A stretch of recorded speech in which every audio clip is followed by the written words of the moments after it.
Few moments later. Ilagay natin sa tamang perspective ito, ha? Ha? Kasi tandaan nyo, church, ito eh.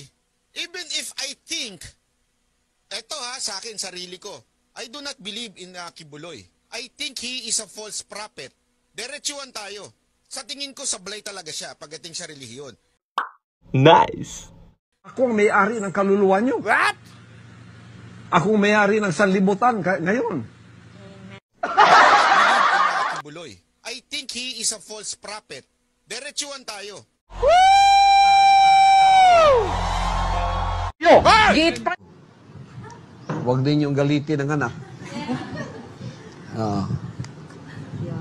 Baka totohanin ko yung sinasabi niyong pindutin ko yung vibrator ng sanlibutan.